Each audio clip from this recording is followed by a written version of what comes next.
Please welcome Mrs. Nancy Giordano. I get to spend most of my time now traveling around the world talking to business and technology leaders who are trying to change the future of their industries or the future of their organizations, and who often have a lot of power and a lot of resources to be able to make the world a better place. And I would argue none of them have as much potential as you guys do to do that work. So this is like the confluence of everything that I really care about, which is building a better future, thinking about the technological implications on society and on the work you guys are going to do, and being able to talk to the folks who can actually most do something with that information. So thank you guys for letting me be here. I'm thrilled to be here. I'm also inspired so much by this leading in a fractured world theme for the year, because it calls us into action. It isn't one of those themes that you can just sit there and go, wow, that's interesting, right? It's one in which you actually have to step up and commit to doing something for it. There is no sitting on the sidelines as this future takes shape. And I'm sorry if I'm reverbing here. You are all in a moment where systems, approaches, philosophies, and increasingly institutions are breaking down. There is no sort of doubt about the things that are shifting. And we don't know which ones are going to emerge, right? New things are going to be taking shape, and we don't know exactly what they're going to look like. So we're in this interesting moment that I call the liminal gap. It's the space between what has existed then and what will exist next, right? Something that we're really familiar with and something that's never been created before. So in that gap, there's a lot of ambiguity, there's a lot of questioning, there's a lot of curiosity, hopefully. There's a lot of opportunity. And that's why I get excited so much about this, because while we say fractured world to some, and people get very nervous about that, right? They find that phrase probably very unsettling. I find it's the people who are very comfortable with the status quo, who potentially are benefiting phenomenally well from that status quo, or people who have no sense of empowerment that they can do something about it, right? People who feel kind of threatened by it and don't know what to do about it. Those are the people who are worried about that phrase. The people who are built for action, which I would argue phenomenally are the people in this room, right, who signed up to be trained for action, find this, I hopefully think, a very, very exciting time. We get to rebuild so many of the things that may not be working for everyone. We get to come up with new solutions. We get to come up with all kinds of interesting ways in order to be able to improve people's lives. I live in Austin, Texas currently. There's a company called Icon that has figured out a way to 3D print a house. You can easily go online. If you guys are taking notes, this is a great one. I'll try and give the notes to Colonel Gray so you guys can look some of these things up. They figured out a way to 3D print a house in less than 24 hours. It originally cost $12,000. Now it's down to $7,000. They're trying to get it down to $4,000.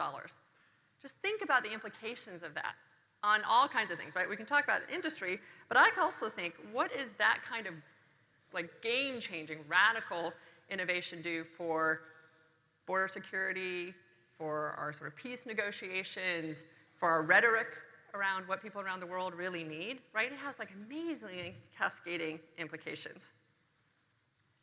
I also have friends at Microsoft who are working with HoloLens. I don't know if you guys seen it, but it's kind of like a goggle, a bit like an Oculus. I still think it's a little clunky, but it's very cool.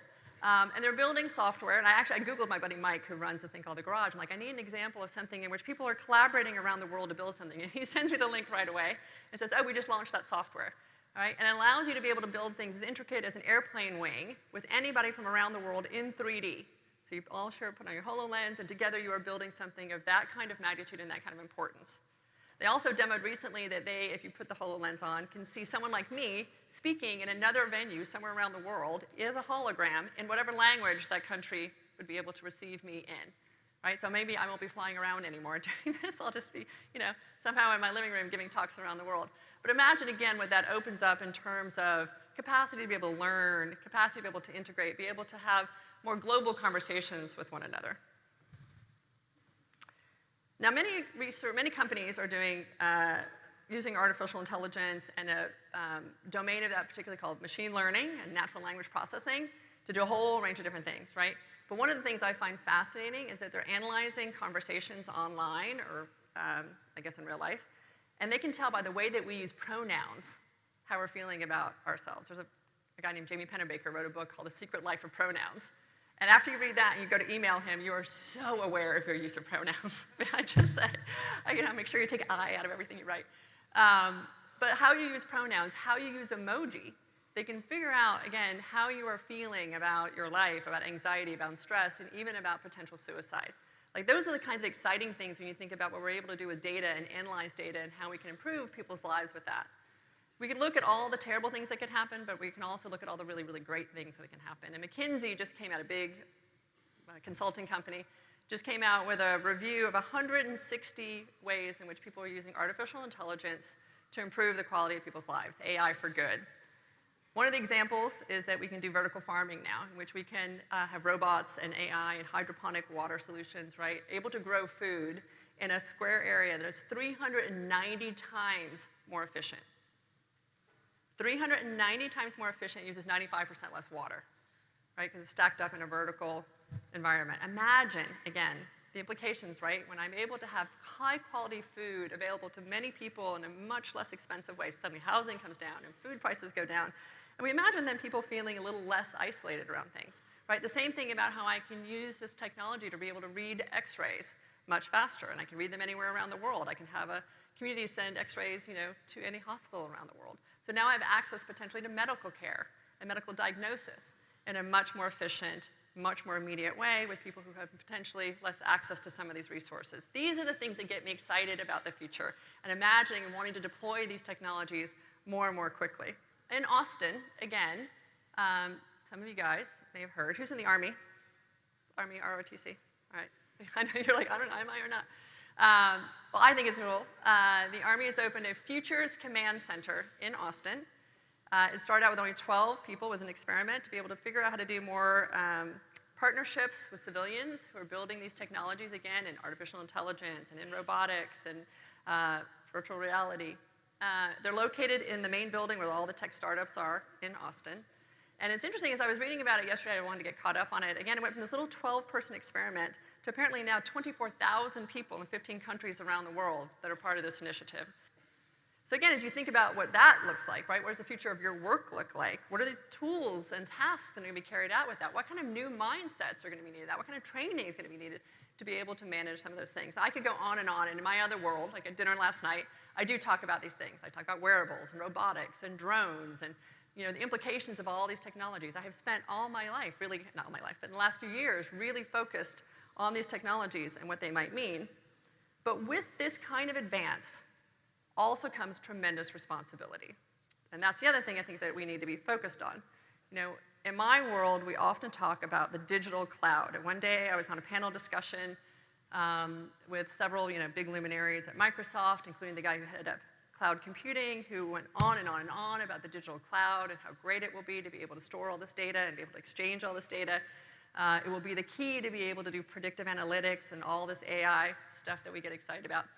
And as Bob Kelly was describing this with so much zeal, I just thought to myself, and I said out loud to 450 people in the room, what is the equivalent of the human cloud?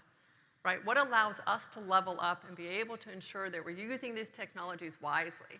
Right? What is the equivalent social technologies? And how are we keeping up on that side of things? Right? We're so excited about the technological. What about the social? And when you look at that, there are some gaps that we need to address, and they're starting to become more and more prominent. So this is the little Debbie Downer moment where I will read through the list of things that we all need to kind of think about. The growth of loneliness and anxiety across all age groups, right? And now actually we're seeing it as more and more of a worldwide epidemic. Violence in our schools, in our neighborhoods, in our homes, and across the world. Income, health, and education disparity or inequality, called bipolarism, right? Where not everyone has access to everything, again, both here and around the world. Dire environmental and ecological damage, potentially devastation. And increasingly, this ability to be able to fake anything and anyone. So I can fake a news story, I can fake a photograph, I can fake a video, but soon we're going to be also able to fake a person. We're going to be able to do an artificial rendering of a human and have them saying things that they didn't actually say, and you will not be able to tell the difference between that person really saying it or not, right? Unless you're in the real world with them. But anything digital, you will not be able to make that distinction, which has a huge concern around being able to divide people even further than we currently are. Which lastly brings me to the issue about privacy and inclusion and ethics.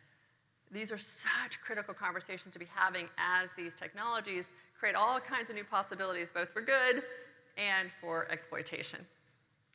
So, my curious new friends, what does this mean for you? Like, what are the questions that start going through your mind? I'm hoping that you guys are thinking through these things at this moment and wondering to yourself, what will the world of work look like, both inside and outside of the military? What kinds of totally new jobs, or as I describe it, actually roles, will people have in the future? What will be created? What will be augmented? What will be replaced by more efficient machines? And where do we then contribute our thinking and curiosity? Are you thinking about what kind of technologies you want to learn more about? We built the Career Fair for the Future last spring for college and high school kids during South by Southwest because I felt like I was really frustrated that many kids have anxiety about the future, don't understand how these technologies are going to change the jobs, and all the adults get to go to the really cool conference and pay a lot of money to go or go to events that are fueled by alcohol, but teens don't get as much access, and you guys care more than anybody else about that conversation. So we brought the experts to kids, and I call you all kids, even though you're young adults. But we had conversations not just about the future of smart city living and the future of making and building and the future of medicine, well-being, and self, but we also really explored what this means for the future of work. And we had kids on their badges write down not just a career area that they're interested in, but a technology that they want to learn more about. Right? It's really curious. It's important that we start to think about what these technologies are and why they're important in our lives.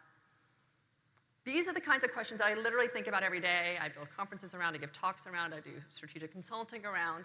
But the question I often get asked from people is, how do we better prepare youth? How do we better prepare you guys for a future that is so ambiguous, that is changing so quickly, that is so fluid, and has so much both potential and peril, right? So I have come down to kind of 4 things that I think are pretty critical capacities to be able to develop as you move into the future. So I'm just going to kind of run through them with a couple of stories. So I know I stand between y'all and lunch, so just know that I hope that this is also nourishing for you, and I'm going to pull up sort of the mom card right now and say, it's worth paying attention to these things. It'll serve you well.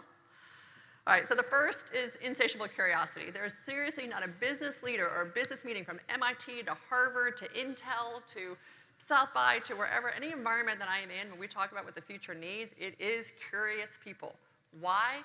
Because a constantly changing future needs a constant learner, right? Somebody who constantly wants to take in new information and finds that a very valuable thing to do and actually prioritizes that. And this is not just from the classes that you choose to take. It is from the podcasts that you watch. It's the books that you read. It is the videos that you download. It is everything. It's also the people that you seek out. And when you have an opportunity to be with that person, the questions that you ask that person, right? These are the kinds of things that spark all kinds of new ideas. But the second thing that I think is so really fascinating about curiosity is that it is as unique as your thumbprint is. What you are curious about is uniquely you. Each of us has a very unique thing that we get to think about and that we get to bring to the world. And when you can think about that and really invest time and energy, I will tell you that it is a tremendous value to both you and the planet. The second capacity that I think is really critical for the future is this idea of agency. I don't know if it's a word you guys are familiar with or not, but it's really that sense that you feel that you have confidence and responsibility that you can take action. So the question again is then, how do we build capacity to figure it out? Right? I would argue, again, using your curiosity to test and to learn things is a critical part of it. Agency is trusting yourself and knowing that you have value and then springing into action. The third up, however, is empathy. That's a word I'm sure that is used a lot this day and age. It's critical that we see things from somebody else's point of view, not just from ours. So it's great to have agency, but it's also great, right, to see things from someone else's point of view, which I find very encouraging because I think empathy is one of those things in which we are often attributing it to women, right? These kind women at the airport who took care of another kind woman who needed some help at the airport. But the fact is, I think that thinking that empathy is, a woman's skill is very, very outdated thinking, and is one of the things that we're questioning as we're moving into this fast-moving future. It's old social conditioning that needs to be considered very differently. It's a capacity that you guys all have. It's what drives smart, human-centric design, is being empathetic to how someone would use that product. It's how you build engaging teams that want to be part of something, right, as opposed to just commanding them. But you're really thinking about what that team needs. It fuels innovation. The fourth one is grit. Now, you guys have all signed up to be here, right? Let's talk about perseverance, we talk about resilience. These are incredible things that, again, you guys probably have nailed. Grit is not about avoiding things that are difficult, particularly moments in which you are surprised that you didn't succeed. But it's about having the perseverance to be able to survive it and thrive from it. What do you learn from it? So grit, again, as we describe it as resilience and perseverance, is a big part of what attracted you to VMI. It's a big part of what is being instilled in you. I will just say yes, and remember that you're not alone. Never, ever, no matter what you're facing, are you guys alone. I will add one more quickly, which is integrity. Increasingly, this has become an important part of the conversation, right? It's what we lean on when we're shown in a moment of ethical ambiguity, in which we're increasingly faced again with complex and fracturing world. We know it's not a good idea to build something that potentially, exploits someone's mood at a particular moment and day and time. But if our competitors do it, we'll do it too. Because, okay, you gotta stay competitive. Like, no, right? Or I've sat in meetings in which people said, well, we don't know exactly how our customers are gonna use it, it's up to them. I'm like, no, it's not. If we build this thing, we build an application that when you call a call center, it knows everything about you, when you call to ask about financial advice, and I know how you make financial decisions because I got so much data, right? The idea is not to exploit you, it is to empower you. It is not to stalk you, it is to serve you. And again, I'm saying this now to grown-ups around the world. I'm saying it to you guys too. You'll be faced with more and more of those ethical dilemmas. If you're in any world of comp sci, you've got to write a feature into an app, you'll be asked to think about what the implications of that are. I'm guided by the fact that trust is increasingly the most important thing that a person or an organization or an industry or even a nation can cultivate. Saying, well, again, I think it's a bad idea, but I'm going to do it, is a really quick way to erode one of the most important things, which is your own integrity and your own ability to be able to make things happen in the future and can potentially have really devastating and unintended consequences. So I say use that agency, right? Even if you are the only fill-in-the-blank person in the room. I can't tell you how often I'm the only woman on a stage or in a room having some of these conversations. Sometimes you'll be the only person from a certain geographic background, an ethnic background, religious background, an age background. The only person who has that curiosity and that interest in that piece of information. Raise the question. Yes, the world is fracturing. And while that can feel, again, daunting for sure, I believe it also, again, as you have heard me say, is hugely exciting. Because many of the structures and the approaches that we've become conditioned into are actually not holding people necessarily all that well. And we get to design them. Breakdowns create breakthroughs. So as you look around at you guys, right, you have the most amazing set of backgrounds, again, in diversity and perspective and ways in which that you are bringing this to this world and to this year. I can't imagine that you are going to be, that anybody can do this better than you can. You're, supported by extraordinary faculty with expertise and open-mindedness. They can encourage you to show the rest of us how to navigate this dynamic new world with wonder and compassion and ingenuity, tenacity, discipline. Like, these are things that are extraordinary to be able to bring. And that's what makes me feel, again, very optimistic about the future, which is why I love spending time with folks like you.